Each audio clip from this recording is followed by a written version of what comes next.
ऐसे बढ़िया बढ़िया गीत गा करो। मैं बता रहा था आपके सामने, क्योंकि तुम तो भारतीय नारी हो, और भारतीय नारी की विशेषता, भारतीय नारी की अपने पिता के घर से डोली निकलती है और पति के घर से केवल अर्थी निकलती है। इसलिए भारतीय नारी का जो गौरव है वो आपको सुरक्षित रखना है।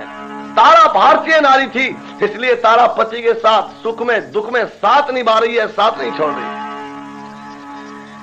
1.5 बार में लड़के और स्त्री को बेचकर हरिश्चंद्र एक बार में खुद बिक गया। कालिया भंगी के यहां नौकरी कर रहा है, ऋषि का कर्जा चुका दिया। इधर कालिया भंगी के यहां खड़ा है, हाथ में लंबा बांस और मुर्द घाट पर खड़ा पहरा दे रहा, मुर्दों का टैक्स ले रहा है। इधर तारा और उसका बेटा रोहतास ब्राह्मणी के यहां नौकरी कर रहे हैं। झूठे बर्तन साफ करके पेट का गुजारा करना होता है। रहते सहते बहनों और भाइयों इसी तरह से दिन बीतते चले गए। होली का त्योहार आया, और होली का जब त्योहार आया तो होली के दिन ब्राह्मणी यूं कहने लगी छोटे से बच्चे रोहतास से, बेटे जा, आज होली का त्योहार है और तू बाग से फूल ले आ तोड़कर। अब मैंने बताया था ना शुरू में आपको, बच्चे तो जिद्दी होते हैं, जिस बात पर अड़ जाएं बस अड़ जाएंगे। कई बालक तो बड़े जिद्दी हो। बच्चों की बात मैंने आपके सामने बताई थी। ये छोटे छोटे बच्चे बैठे ना मेरे सामने, ये बालक, इन्हें देखो दूध घी मलाई बड़ी पसंद है, लेकिन मैं बच्चों अब दूध घी तो हो गया खत्म। अब तो जहां भी जा वहीं ले चा, पी चा, मत चा, गढ़ चा, यहाँ चा, वहां चा, है चा, चाय ही चा रहेगी भाई। हर चाय पीने के तरीके भी अलग ही बतावे। एक नौजवान चाय पीनी सीख आ गई थे, गांव में आकर अपने यार से कहने लगा तुझे चाय पीने का तरीका भी पता कि नहीं? बोला भाई चाय पीने के तरीके का मैं पता नहीं, तू बता दे। बोला चाय पीने का तरीका ये, चाय का कप हाथ में लो, घूंट भरो और आंख सी पाड़ के दूसरे की ढबको लखा लो। कहने का बस? बोला नहीं भी थोड़ा ही, दूसरी घूंट भरो और जो आदमी आसपास बैठे उनके साथ बातचीत शुरू कर दो। बोला बातचीत कैसी? बोले यही ब्याह शादी की। बोला बहुत ठीक। मैं चला गया शहर में, बड़ौत बस स्टैंड के पास चाय की दुकान है, जाकर चाय बनवा ली। वहां 70 साल की बुढ़िया और एक 10-11 साल की छोरी बैठी थी। इनने सोचा तू यार ने तरीका बताया था, उस तरीके को कोई फिट बैठा ले। आज चाय बनवाई, चाय का कप हाथ में आया, हर चाय में घूंट भरी, और यह जो छोटी सी छोरी बैठी थी इसकी धबकू आंख पाड़ के लखाई। छोरी ने डर के मारी गिलगी जाती गाली। दुकानदार कहने लगा भाई साहब बाहर कुकू डरावे चाय पीवे। भैया पागल है, चाय तरीके से फिर बनवा रखी, तरीके से पीऊंगा भाई साहब, तरीका सीख रखा चाय पीने का। मैं इनने सोचा भाई तेरा तो पहला ही एक्सीडेंट गलत हो लिया, तो दूसरा तरीका अपना, कुछ बातचीत शुरू कर। बस दूसरी घूंट चाय में भरी, इसके पास और तो कोई था नहीं, बुढ़ी आई थी। इनने सोचा यार ने कहा था ब्याह शादी की बात कर रहे, चाय में घूंट भरकर बुढ़िया को कहने लगा अरे तेरी ब्याह शादी भी हो लेकिन नहीं फिर बुढ़िया कहने लगी बारे के चौथे का ऐसे मरोंगी जो तो याद रखेगा। तो भाई साहब चाय पीने के तरीके भी जाने ही हो गए तो। खैर मैं बता रहा था आपके सामने, बहनों और भाइयों, मृत घाट पर खड़ा पहरा दे रहा हरिश्चंद्र। इधर तारा नौकरी कर रही है, छोटा सा बच्चा रोहतास ब्राह्मणी की बात को सुनकर इनकार कर देता, मैं फूल वूल नहीं रहने का, मैं तो खेलने के लिए जाऊं, खेल का समय है मेरा। ब्राह्मणी को बड़ा क्रोध आया, बस एक मारा थप्पड़, बदतमीज कहे को नाचता है, चल दलिया उतार फूल ले खड़ा जल्दी। छोटा सा बच्चा रोहतास रोने लगा। बेटे के रोने की आवाज कान में आई तो अंदर से तारा आई भगी हुई। तारा आकर यूं कहने लगी बहन ये मेरा खिलता हुआ फूल है, तू इसको क्यों कुमलाती है? जो काम इसकी सुपर्दगी में वो मुझे बता, मैं तेरे सारे काम पूरे कर दूंगी, पर तू मेरे बेटे को क्यों पीटती है? ब्राह्मणी को क्रोध तो आ ही रहा था, और ज्यादा क्रोध आया और एक थप्पड़ तारा के मुंह पर मारा, 2-3 लात मारी कमर में। तारा नीचे गिर पड़ी और अपनी मां की दुर्दशा को देखकर रोहतास ने दौड़कर ब्राह्मणी को पकड़ लिया, लिपट गया ब्राह्मणी से और क्या कहने लगा, हरे रोते हुए रोहतास ने झट पकड़ लिया थारे हाथ को, माता जी हम निर्दोष है, क्यों पीटती तू मेरी मात को, माता जी हम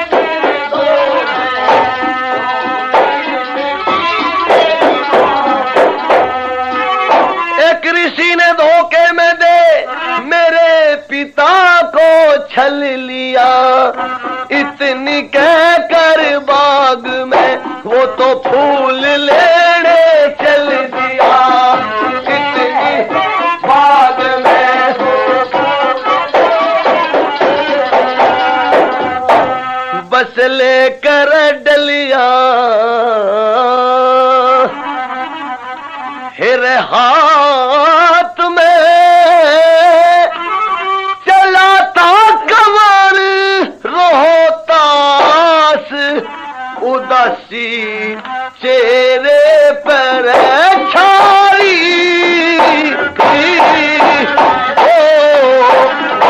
लेके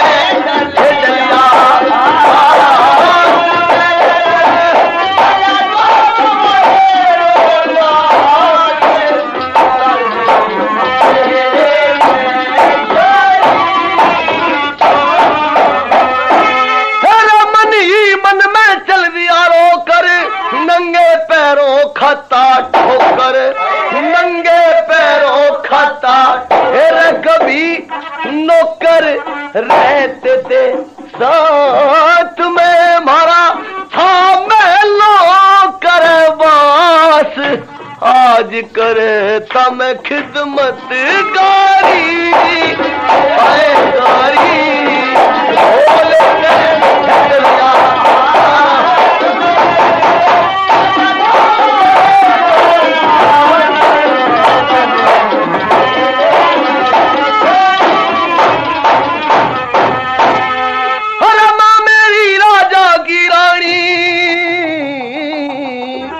आज गैरों का वह भरती पानी और जिंदगानी रात प्रभात में कटती है होई उदास रात दिन होती है रे ख्वारी हरे ख्वारी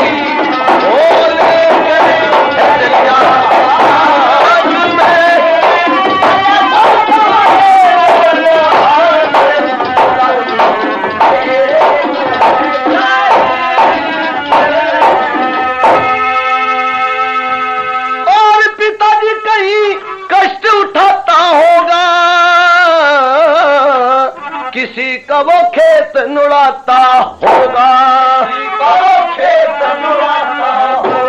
फिर खाता होगा रात में बिना हो दूध राबड़ी घास कभी था जो छतरदारी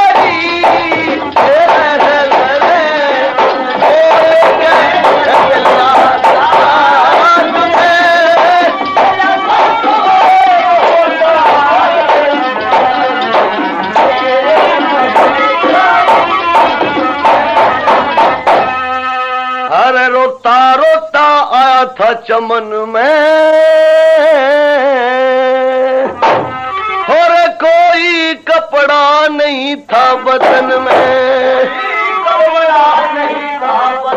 ओ मालन में ओ पूछूं बात तेरी है जिन फूलों की पास कौन सी है वो फुलवारी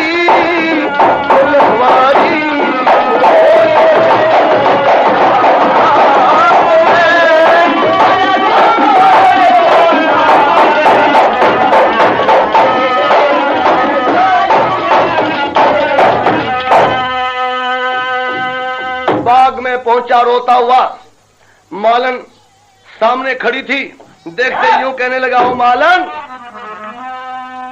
क्या बात है बेटे आंखों में आंसू रो रहा है क्या परेशानी है तुझे बोला मालन एक ही बात बता दे हो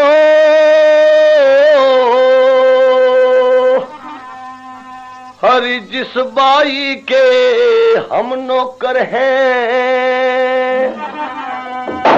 उसका बाग बता दे और दुखिया मनुष्य जहां जलते हैं ऐसी आग बता देरी ओ जिस बाई के नौकर है उसका बाग बता दे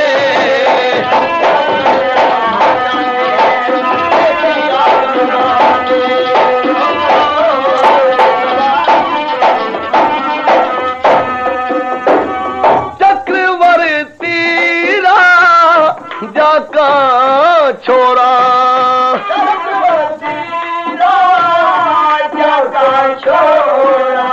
हो बिन पैसे के नौकर हो रहा, हो लंबी गर्दन गोरा गोरा, लंबी गर्दन गोरा गोरा, ब्राह्मणी काग बता दे।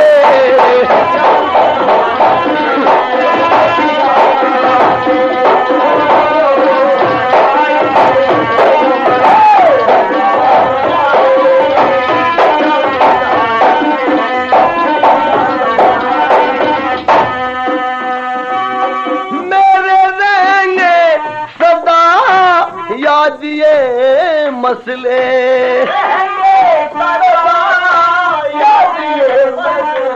ओ सिर पे धरू में टोकरी तसले, टोकरी तसले, फूल तोड़ती मुझको डसले, फूल तोड़ती मुझको डसले, ऐसा नाग बता दे इस भाई के।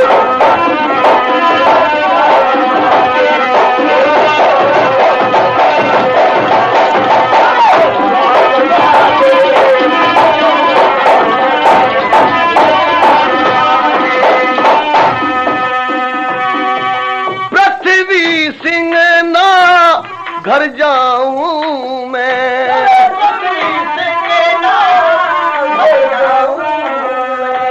आत्म हत्या कर जाऊं मैं,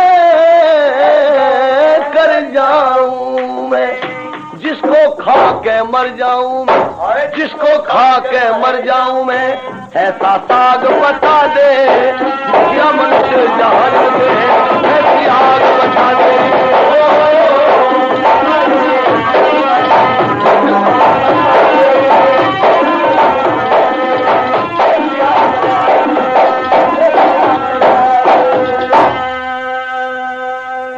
मालन ने कहा बेटे तुझे फूल चाहिए कि हाँ फूल चाहिए।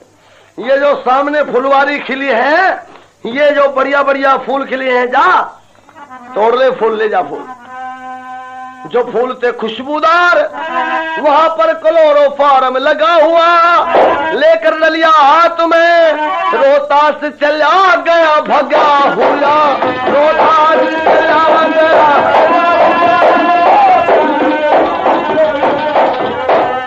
कुछ फूल सूंघने की खातिर जब नाक के ऊपर लाए हैं तो जहर फैल गया नस नस में, रोहतास कंवर घबराए हैं। मालन से कुछ कहता कहता वो लड़का बेहोश हुआ, रंग हुआ काला काला और बिल्कुल ही खामोश हुआ, वो बिल्कुल।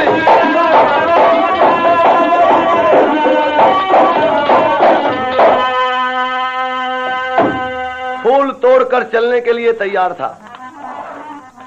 मालन ने कहा बेटे फूल तो तोड़ लिए पर इनको सूंघ कर तो देख लेने में खुशबू भी है या नहीं। कुछ फूल सूंघने के लिए नाक के ऊपर लगाए, नस नस में जहर फैलेगा, इसको लगा तुझे तो सांप ने काट लिया।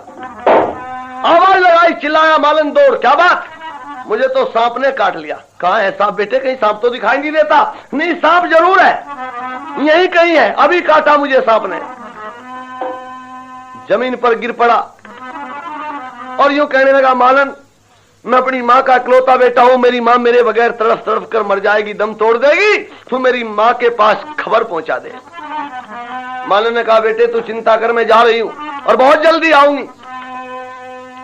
रोहतास को छोड़कर मालन दौड़ चली, जिस गली में तारा रहती थी वहीं पहुंची और गली में आवाज लगाती फिर है, क्या कहती जा, हो काशी के लोगों पड़ी है बाग में लाश, काशी के लोगों पड़ी है।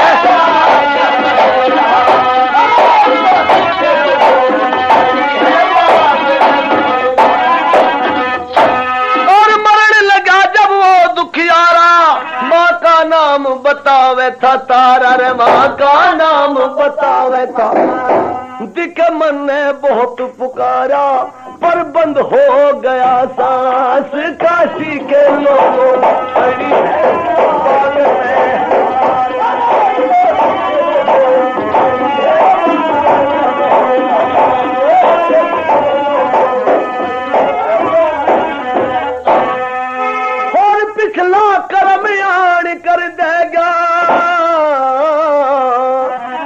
सा शरीर पड़ा हुआ रहेगा, वो तो मरती बरिया कहेगा मेरा नाम कंवर रोहतास काशी के लोगों।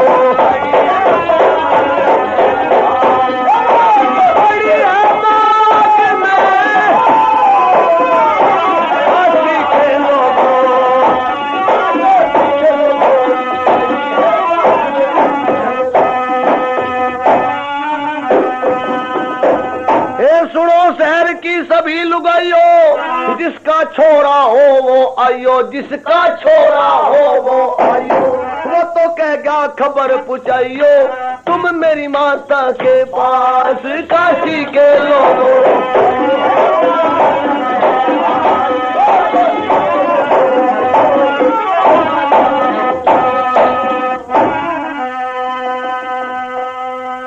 तारा अंदर सब्जी बन रही थी, चून तैयार कर रही थी, रोटी पोने की तैयारी में थी। बाहर से आवाज आई कान में और अपने बेटे रोहतास और अपना नाम सुनकर तारा चून को छोड़कर भाग कर आई। मालन से कहने लगी क्या बात, क्यों शोर मचा रखा? बोली बात तारा तेरा ही नाम है कि हाँ तारा तो मेरा ही नाम है। तेरे बेटे का ही नाम रोहतास है कि हाँ मेरे बेटे का ही नाम रोहतास है। तारा के हाल को देखकर मालन की आंखों में आंसू आ गए। मालन यूं कहने लगी तारा कुछ कहा नहीं जाता। कहा कैसे नहीं जाता, जो कहने के लिए आई उस बात को जल्दी। तेरी आंखों में आंसू आ गए, तू रोने क्यों लगी? नु बोली तारावती बाग में चलिए,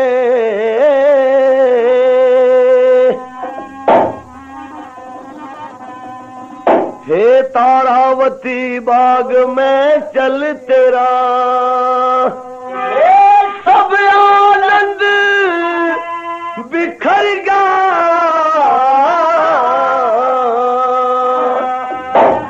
और उसकी लाश फूंक दे जाके तेरा लाडला मर गया है, तेरा लाडला मर गया।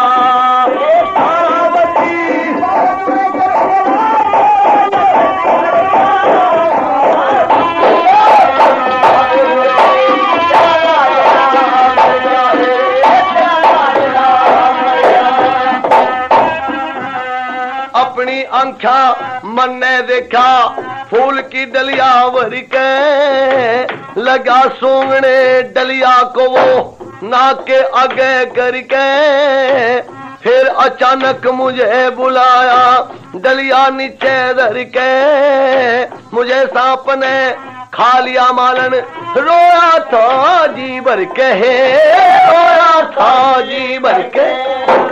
इतने आई मैं बहन वहां से वो डस के सांप बिगड़ गया, उसकी लाश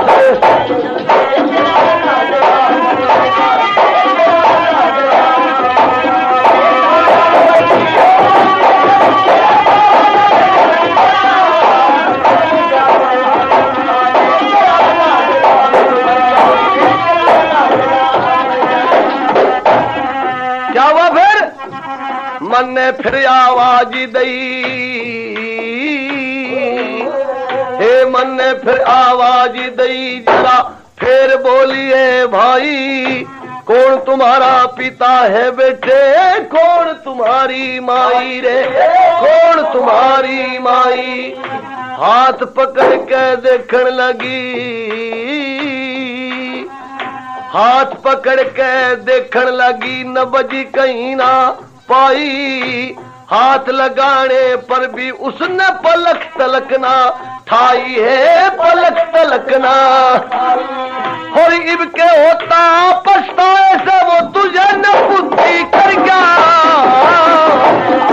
जाके मर गए।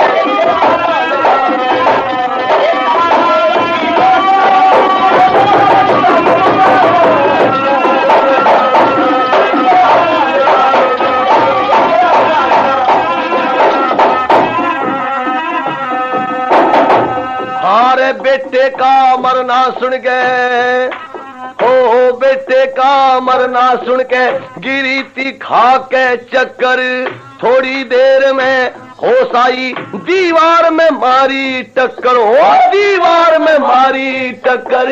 ब्राह्मणी बोली तारावती तने आज भरे क्या मकर, रोटी जल्दी से पोले तैयार साग हुआ पक्कर, तैयार साग हे बे तुम्हार तेरी खालू डाटू जो साग तनिक भीतर क्या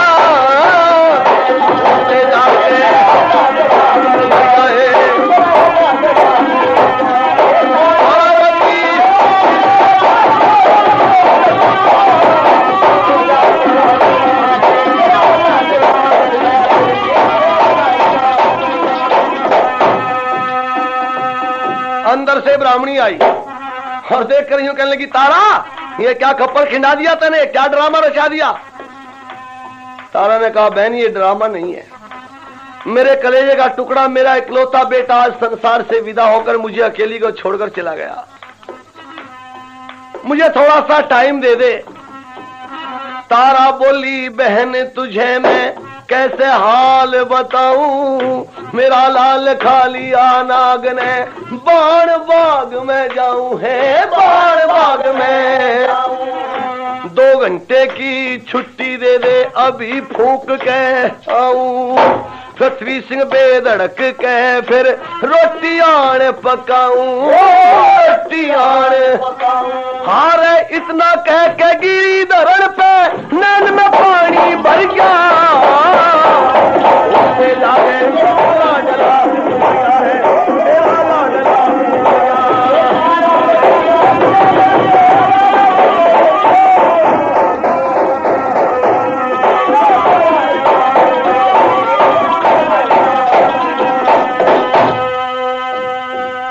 2 घंटे की छुट्टी लेकर तारा चल पड़ी, आगे आगे मालन और पीछे पीछे तारा जा रही है, रोती जा चिल्लाती जा, इकलौता बेटा संसार से चला गया। और माँ का इकलौता बेटा चला जाए तो उस माँ के दिल पर क्या बीतती है तो माँ ही बता सकती है। क्या कहती जा, हे कहा टोटे की मेरी हे माया, कहा टोटे की मेरी हे माया, कहा टोटे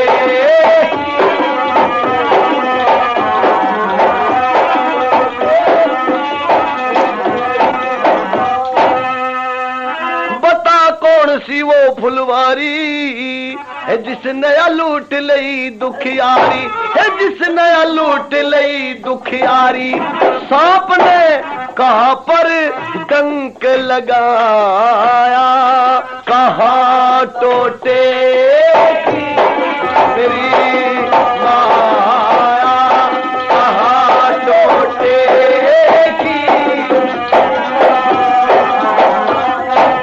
अरे इतना कह के आई वहाँ पे पड़ा हुआ रोहतास, जहाँ पर पड़ा हुआ रोहतास, ओ देख के हा हा कर मचाया, कहा टोटे की मेरी माया।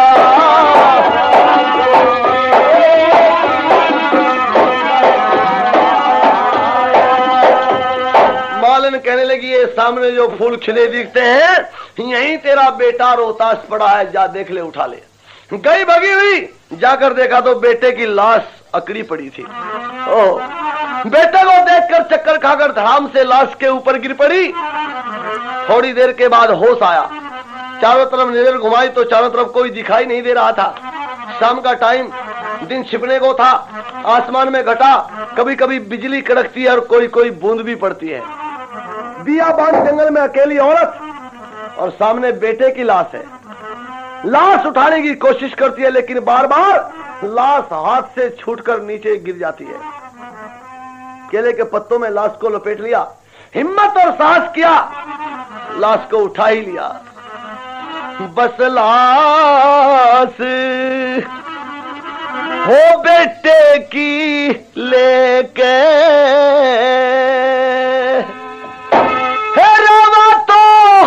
चल दी थी तारावती नारे, लाश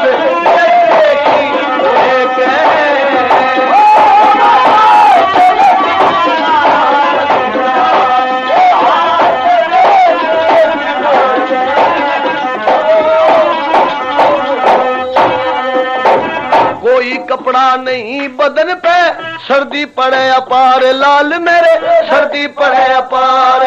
और टिटुर टिटुर क्या मर क्या होगा मेरे राजकुमार। की लेके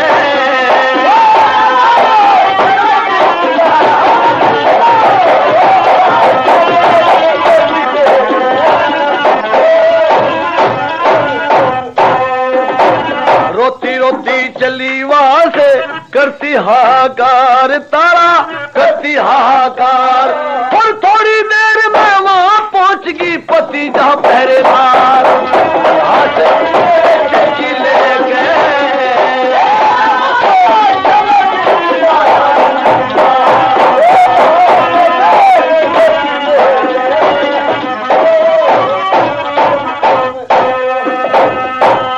बेटे की लाश को लेकर शमशान भूमि में पहुंची। बेटे की लाश को रखा, लकड़ी और आर ने इकट्ठे करने लगी चारों तरफ घूम घूम कर। लेकिन बीच बीच में तारा लकड़ी और आरनों को छोड़कर बेटे की लाश के पास दौड़ आती थी। बस जाके हर रख दी कंवर की लाश, हो चुगन लकड़ी चाली रह जाके, रख दी कंवर की लाश।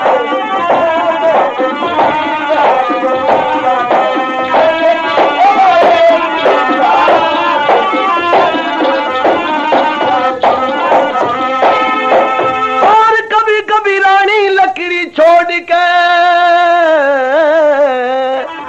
लेती थी अपना पुत्र दौड़ के, लेती अपना पुत्र दौड़ के। और कहती बोल कंवर रोता, मेरी जान किधर की रहाली जाके।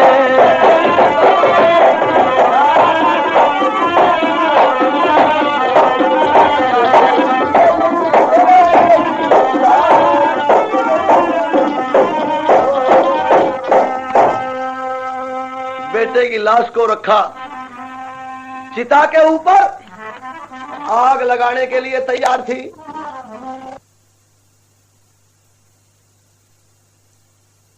सामने हरिश्चंद्र जो हाथ में लंबा लठोरा बांस लिए खड़ा था, हाँ कर यूं कहने लगा, लाश नहीं फूकेगी। क्यों नहीं फूकेगी? जब तक ₹1.25 टैक्स का नहीं देगी, कफन का कपड़ा नहीं देगी, तो मैं दाह कर्म नहीं होने दूंगा। तारा यूं कहने लगी, पहरेदार मैं कंगाल औरत हूं, तुझे मेरे ऊपर तरस नहीं आता। मेरे पास ₹1.25 की बात नहीं है, एक पैसा भी नहीं है। इसने कहा तो मैं दाह कर्म नहीं होने दूंगा। इतने में आसमान में बिजली चमकी, हरिश्चंद्र की निगाह तारा के ऊपर पड़ी। तारा के हाथ में एक जेवर था, इस जेवर का नाम था चूड़ामन। उस जमाने में इसको सुहाग की निशानी माना जाता था।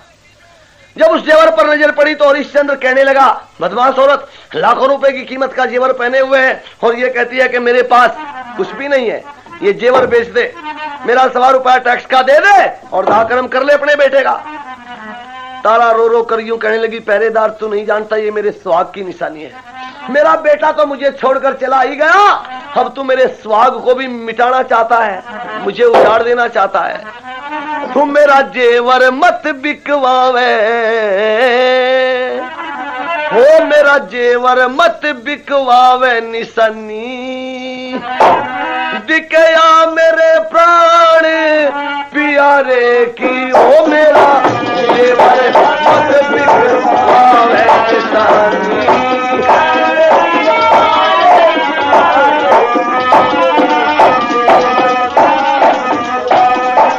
ओ पहरेदार तरस ना आवे, तू मेरा जेवर मत बिकवावे, हो मेरा जेवर मत बिकवावे। और जब कभी नजर में आवे याद आ जाती है दुख यारे की, मेरा जेवर मत बिकवावे।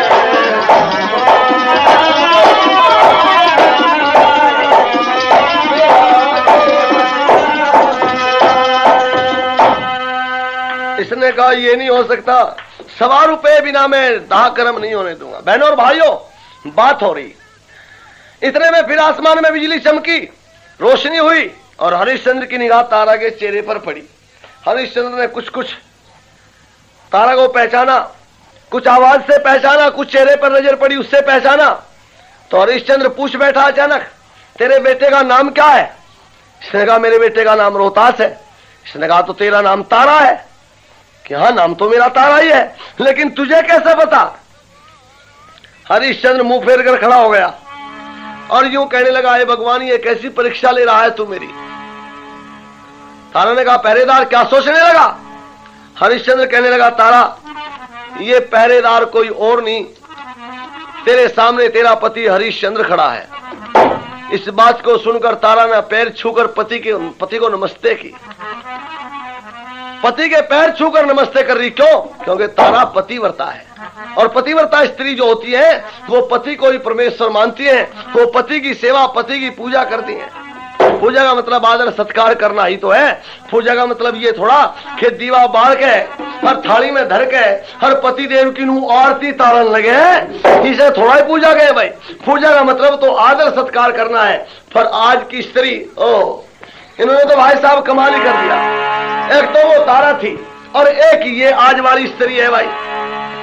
इसे तो फैशन से ही फुर्सत नहीं भाई साहब। फैशन नए नए चल गए, नए नए फैशन, और कितनी तो बुढ़िया भी फैशन में ही चले, फैशनेबल बुढ़िया। एक दिल्ली चली गई बुढ़िया, फैशनेबल बुढ़िया थी, सिर पे नु चुंडा सा बनाकर खड़ा कर रखा अन्य बालों का। पहले तो बुढ़िया बार ये छोरी छारी रखा करती, यहाँ पीछे सारे बाल इकट्ठे करके और यहाँ पीछे रखे थी, गोल गोल जूड़ा सा बनावा थी, जन स्कूटर पे फालतू पहिया धरे आयु।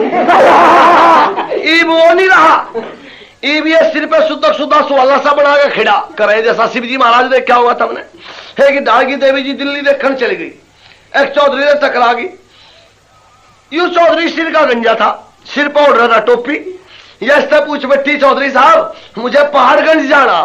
अब चौधरी को पता नहीं था दिल्ली में पहाड़गंज भी जगह है कोई। चौधरी कहने लगा, पहाड़गंज जाना? हाँ। चौधरी इसकी ढबकू लगा के इसके सिर की ढबकू उंगली उठा के कहने लगा, यू पहाड़ तो तेरे सिर पे धरा। हर टोपी तार के कहने लगा, गंज निंगली ढब। अब देख ले तू कहां जाना चाह।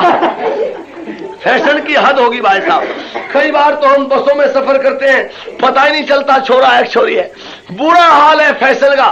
अभी पिछले दिनों हैदराबाद हम गए, हैदराबाद में इतना फैशन है, बंबई में, हैदराबाद में, मद्रास में तो इतना फैशन है कि वहां लड़के लड़कियों का पता ही नहीं चलता। हम रेलगाड़ी में चढ़ रहे, बड़ी लंबी लाइन थी, हमारे से पिछली तरफ बड़ी लंबी लाइन लग रही थी, गाड़ी छूटने के लिए तैयार थी। एक परिवार आया, एक छोरी भी थी, उनमें बड़े फिट कपड़े पहन रही, चले ना जा, इसके पापा ही उठे ऊपर। गाड़ी कुछ ऊंचे पे थी, स्टेशन नीचे पे था। इसने जो पैर उठाया वो पैर गाड़ी में धरा ही नहीं गया, क्योंकि तो कपड़े बहुत फिट पहन रही थी। अब इस पैंट में पहले तो बटन लगे थे आगे, ई बटन लगने लगे इसमें पिछली डब्बाई, भी नवाई फैशन चला। तो इसने सोचा तो अपना बटन पीछे से ढीले कर ले। इसके पिछली डब जो एक बाबूजी खड़ा था, उसकी पैंट में बटन लग रहे थे अगली डब। मैं जो बटन ढीले करने की खातर पीछे हाथ लेगी, अपने बटनों पर तो हाथ पड़े नहीं, उस बाबूजी वाले पे जा उसके बटन लगी, खोलो उन्होंने दिया, रोड़ा रुका बोला बचाइयो, देखिए बेइज्जती होने लग रही मेरी। रोड़ा रुका फजीता। तो बताओ भाई, ये है फैशन। खैर मैं बता रहा था आपके सामने, भारतीय नारी फैशनेबल नहीं होती थी, श्रृंगार तो जरूर करती थी, और श्रृंगार पति के लिए करती थी, किसी को रिझाने के लिए नहीं। लेकिन तारा तो क्योंकि पतिव्रता स्त्री थी, इसलिए मैं आपके सामने बता रहा था दोस्तों और बुजुर्गों। तारा पति को पैर छूकर नमस्ते करती है और सोचती है अब तो तेरा पति मिल गया, अब तो बेटे के दाहकर्म में कोई मुश्किल ही नहीं आनेगी। तारा ने फिर लकड़ी और इकट्ठे किए, फिर चिता बनाई और बेटे की लाश को फिर रखा। आग लगाने के लिए तैयार ही थी, इतने में हरिश्चंद्र ने आकर फिर ठोकर मारकर चिता को ढा दिया। बस तारा इस नजारे को देखकर तो दाढ़ देकर रो पड़ी। यूं कहने लगी, महाराज ये ठोकर किसी और को नहीं है, तेरे लहू तेरे खून को, तेरे पुत्र को ही लग रही है। हरिश्चंद्र कहने लगा, तारा मैं धर्मात्मा हूं, मैं सत्यवादी हूं, मैं धर्म को नहीं छोड़ूंगा, मेरे मालिक का जो हुक्म है उसी के अनुसार चलूंगा। क्या कहने लगी तारा, मैं लाऊं तू चितान ढा दे,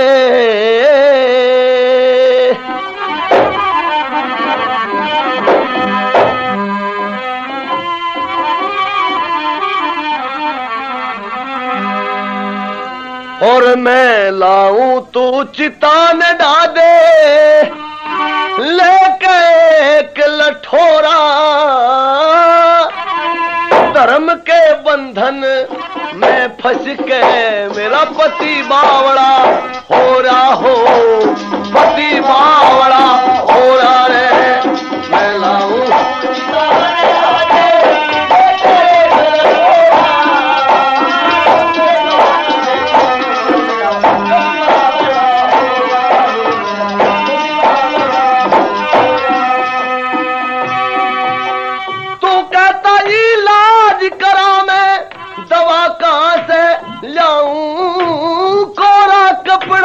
कफन को मैं नवा कहां से लाऊं हो, नवा कहां से, और टैक्स लिए बिन ना फूंकण दो सवा कहां से लाऊं, आप कहे वे दोस्त दाकर रवा कहां से लाऊं, रवा कहां से, दुश्मन तो सारी दुनिया थी,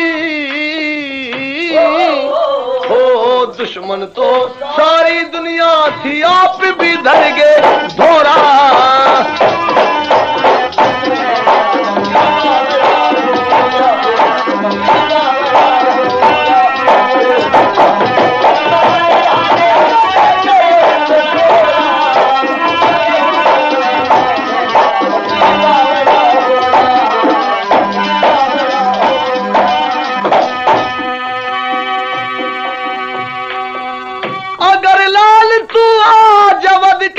महल के अंदर मरता दा करम तेरा, आज अवध का बच्चा बच्चा करता रे, बच्चा बच्चा आज वहां था हर एक व्यक्ति तेरे ऊपर मरता, के सर कस्तूरी घी में ये बदन तुम्हारा जरता रे, बदन तुम्हारा जरता, आज तो घी ऊपर छिड़कन को नहीं है एक कटोरा,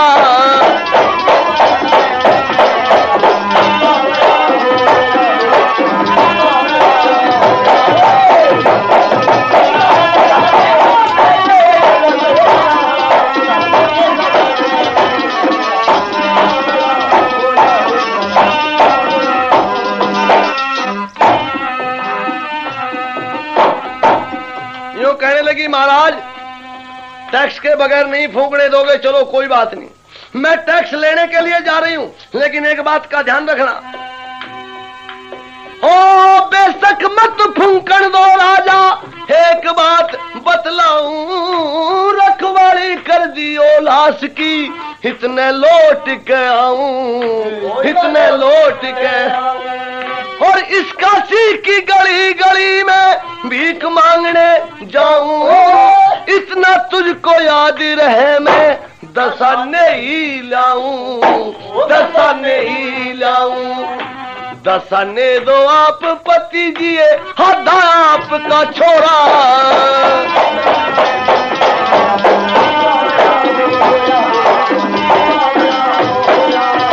मैं लाऊं तुझी दाने आए,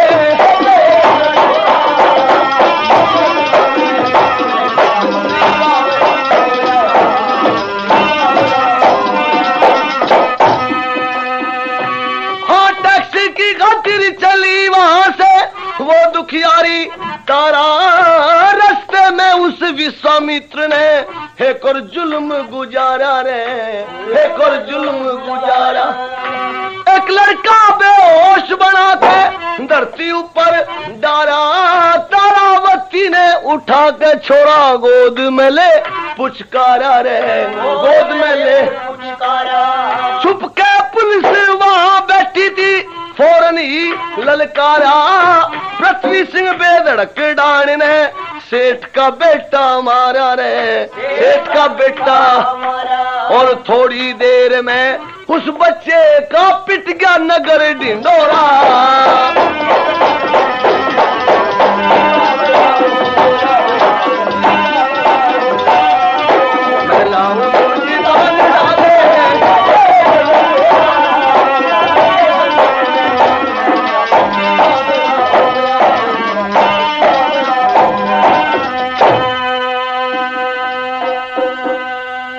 दाह कर्म करने के लिए तारा टैक्स लेने के लिए 100 रुपया इकट्ठा करने के लिए चल पड़ी। रास्ते में जा रही थी, विश्वामित्र ने रास्ते में एक और जुल्म कर दिया। किसी सेठ का बच्चा उठाकर बेहोश बनाकर रास्ते के ऊपर डाल दिया। तारा अपने बेटे के वियोग में रोती जा रही थी। रास्ते में छोटे से बच्चे को पड़ा देखा तो अपने आप को रोक नहीं सकी, विहल हो उठी बेटे के प्यार में, दौड़कर बच्चे को उठाकर सीने से लगा लिया। लेकिन चारों तरफ पुलिस थी जो विश्वामित्र ने लगाई हुई थी। पुलिस ने फौरन गिरफ्तार कर लिया और गिरफ्तार करके ले गए काशी के राजा के पास। काशी का राजा पूछने लगा, क्या बात, ये किसको पकड़ के ले आए? महाराज डांड है, बच्चों को उठाकर खा जाती है, कई बच्चे खा चुकी, फला सेठ का बच्चा उठा लिया था, मुश्किल से छुड़ा कर लाए हैं। इसने कहा फिर यहां क्या करने के लिए लाए हो? कत्ल करवा दो, ले जाओ। कत्ल करने के लिए कालिया भंगी के पास खबर गई। कालिया भंगी ने अपने नौकर हरिश्चंद्र को भेज दिया। हरिश्चंद्र हाथ में लंबी तलवार लेकर और चला, लेकिन सामने तारा को खड़ा देखकर हरिश्चंद्र का दिल कांप गया और यूं कहने लगा, मैं नहीं ऐसा कर सकता। हरिश्चंद्र एक बार तो देखते यूं कहने लगा, तारा तो इसका मतलब तैने अब बच्चे भी खाने शुरू कर दिए? हाँ महाराज, मैं बच्चे खाने शुरू कर दिए। आप जिस काम के लिए बुलाए गए उस काम को पूरा करो। हरिश्चंद्र कहने लगा, ये काम यूं तो मेरे से नहीं होगा। क्यों? क्योंकि जिसके लिए मेरा राज गया, ताज गया, स्त्री गई, बच्चा गया, मेरा सब कुछ बिक गया, आज आखिर में मेरा वो धर्म भी जा रहा है। क्षत्रिय का धर्म नहीं स्त्री के ऊपर हाथ उठाना, मैं ऐसा नहीं करूंगा। काशी के राजा ने कहा, उपदेश देने के लिए आए या नौकरी करते हो? जिस काम के लिए बुलाए गए उस काम को पूरा करो, यहां उपदेश नहीं चाहिए तुम्हारा। तारा कहने लगी, महाराज देर क्यों करते हो? जो काम आपको करना है, जिस काम के लिए बुलाए गए उस काम को पूरा करो। हरिश्चंद्र यूं कहने लगा, तारा कैसे करूं? मैं तो ये नहीं कर सकता। क्यों नहीं कर सकते? हाँ, एक तरह से हो सकता है। क्यों? क्या? आंखों पे मेरी महारानी तू अपनी धोती बांध दे, आंखों पे मेरी महारानी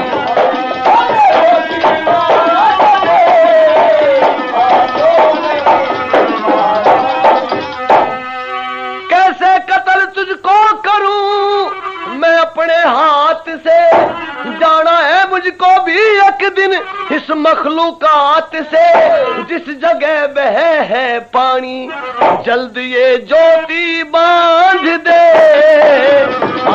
ज्योति बांध दे अपनी।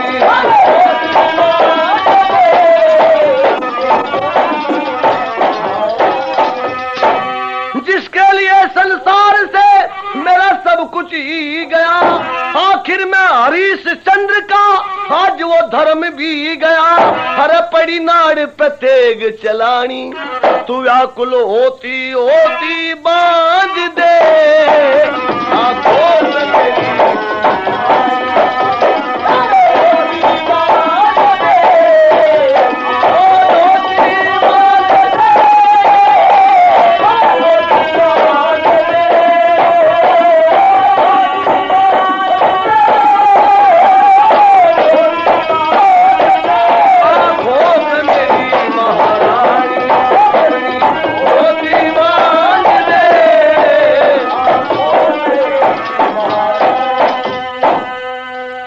के बदन पर जो फटी पुरानी धोती थी उस धोती को फाड़ लिया। पति की आंख पर पट्टी बांधी, हाथ में तलवार देकर कहने लगी, पति देव मैं बिल्कुल आपके सामने खड़ी हूँ, तलवार उठाओ, हर करो मेरा खात्मा। हरिश्चंद्र हाथ में नंगी तलवार उठाता है, सामने तारा खड़ी थी, मारने के लिए तलवार चलाई, लेकिन पीछे से दौड़कर एक साधु ने हाथ पकड़ लिया। पट्टी खोलकर देखा, ये तो वही साधु खड़ा है। महाराज क्या बात? विश्वामित्र ने दौड़कर हाथ पकड़ा, हरिश्चंद्र ठहरो, मुझे जो तेरी परीक्षा लेनी थी कि तू बड़ा सत्यवादी है, तू बड़ा धर्मात्मा है, जैसा मैंने सुना था, आज वैसा ही मैंने तुझे पाया। ये तेरी परीक्षा इम्तिहान था। आखिर को सत्य धर्म की हो जीत दुनिया में, गावेगा पृथ्वी सिंह तुम्हारे गीत दुनिया में। ये धोती फटी पुरानी रोती रोती बांध दे आंखों में।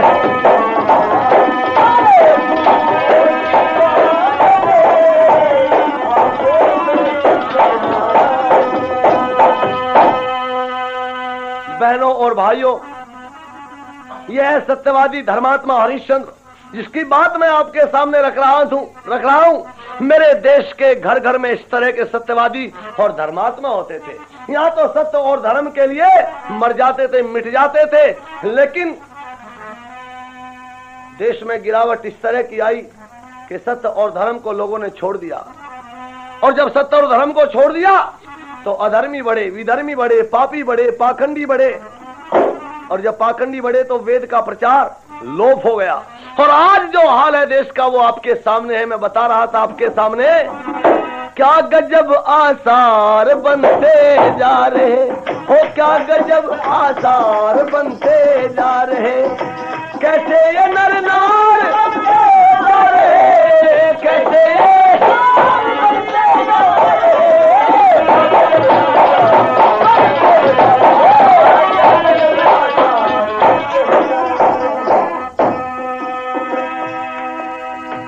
जलना जाए विश्व सारा एक दिन, जलना जाए, जलना जाए विश्व सारा एक दिन, रात दिन हो रात दिन रे, रात दिन हथियार बनते जा रहे, रात दिन हथियार बनते जा रहे।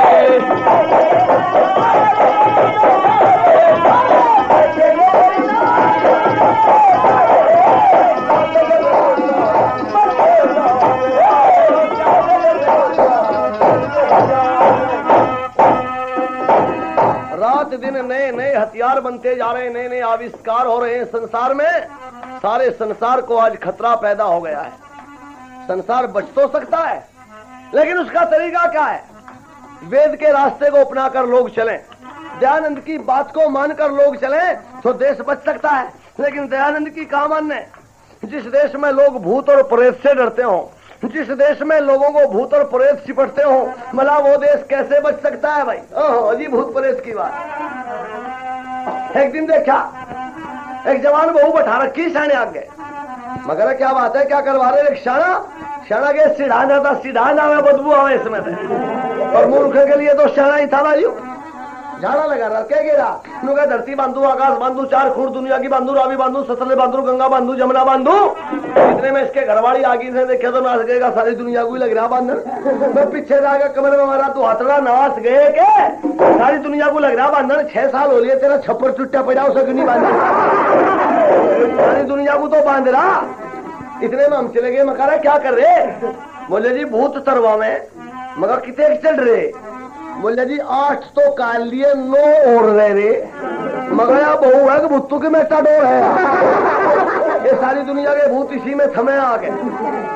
बजा बजा बुढ़ा तो है होशियार चालाक। एक दिन एक बुढ़ा, पहले देखा नहीं तुमने, पिपड़ में बन ढक रहे, तमनी पमनी सी ले जाकर रहे, उनमें पानी घाल का रहे थे। मगर क्या कर रहे? हमारा बापू आवे इनता पानी पी के चला जा। मगर हाँ इनती पार्सल करो पानी भी। है बुढ़ा एक दिन अपनी पात में ही बांध रहा, वो मटकी सी छोटी सी तमनी। मगर ताऊ, गांव के 2-4 आदमी आगे बोले ताऊ या तमनी यहाँ क्यों बांध रखी? बोला भाई मेरी जुआन छोरी मर गई थी। मगर फिर पिपड़ पे क्यों नहीं बांध दिया तमनी, यहाँ पात के क्यों बांध रहा? बोला गांव के 70 रंडवे मर रहे, मेरी छोरी को पानी पीने देते। तू बांध रखी भाई, यहाँ आगे छोरी पी जाएगी पानी। क्या हाल है भाई साहब? भूत प्रेत, शीतला मसाणी, डंकनी, संकनी, कंचनी, भाई साहब हर ये समाज के प्रचार में आ जाओ, जनेऊ ले लो, हमन के ऊपर बैठकर, ये कोई नहीं आने की। सुनो भाई, किसी के भूत प्रेत चिपटता हो, आओ हम तारे मार दो, आ जाओ जनेऊ ले लो, भूत बिल्कुल नहीं आने का। हर बजो कोई सारा सप्ताह भूत चिपटाता हो, गाल गालता हो, तो मारे से बढ़िया गाहक नहीं मिलेगा। मारे भूत चिपटा दो, 500 रुपए दे भूत चिपटवा में, इससे बढ़िया गाहक तो नहीं मिलेगा। हम भूत चिपटवा में 500 रुपए दे, भूतू तो चिपटवाऊ मैं भाई, और भूतड़ी को तुम्हारा ढोलकिया नहीं छोड़ने का। इनका जिम्मेदार है यू। ओहो भूत प्रेत। एक दिन एक बुढ़ा सुना रहा, भूत प्रेत है के, भूत प्रेत यू है। बुढ़ा सुना रहा, पोते को कहानी सुना रहा, दादा कहानी सुना। बोला बा कहानी के सुनाओ? आधी रात थी। बोला दादा आधी रात? हाँ भाई, रात के 12 बजे पीपल वाले क्यार में पानी खोलना था। मैं जो पीपल के तले गया 12 बजे सी, हो साहबा का साहबा उछावे की बात बाबा। बोला पीपल के तले पहले सकाया पानी छिड़क के चला गया, भंगिया रड़का दे के चला गया। बोला दादा फिर भाई दरी गलीचे बिछ के। दादा फिर भाई साजबाज आ गया, बजे ढोलक बजन लगे, गाना बजाना होने लगा। दादा फिर? बोला फिर भूत और भूतनी आए। बोला दादा भूत और भूतनी कैसे हो? बोला भूतू का एडी तो हो आगे को, हर पंजे हो पीछे को, बड़े बड़े कान, बड़ी बड़ी आंख, बड़े बड़े बाल, इतने लंबे लंबे दांत, हर मुंह में आग की लपट लिख रही थी। वो बालक ने डर के किलकी मारी, दादा गाली। बोला डरे ना, बोला बेटा डरे ना, खिड़की बंद की बालक की। दादा जो तेरे पे हमला कर देते भूत, जो तुझे मारने पिटने लगते तो तू क्या करता? बोले मेरे दौरे तो हथियार था, मेरे दौरे तो दवाई थी, मुझे थोड़ा ही मार पीट सके थे। बोले जो मारने पिटने लगते तो क्या करता?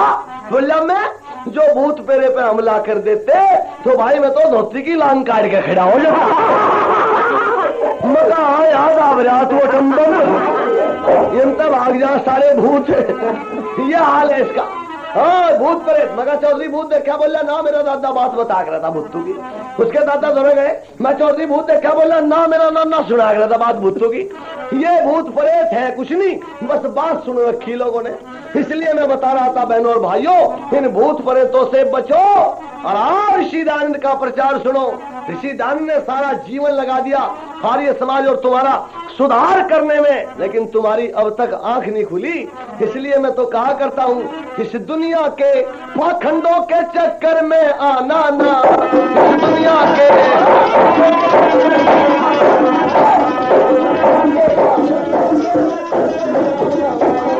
एक ओम ध्वजा लेकर में फहरा दो नगर नगर में, एक ओम ध्वजा लेकर में फहरा दो नगर नगर में, इन न्यारे न्यारे झंडों के चक्कर में आना ना।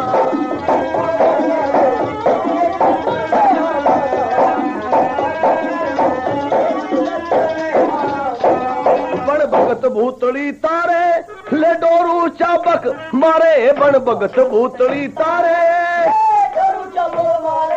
इन तबीज डोरी गंडों के चक्कर में आना ना।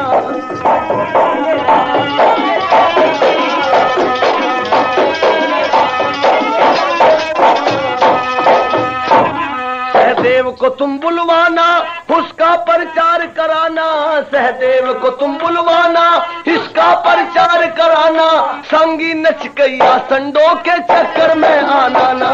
संगी नच गया चक्कर में आना ना।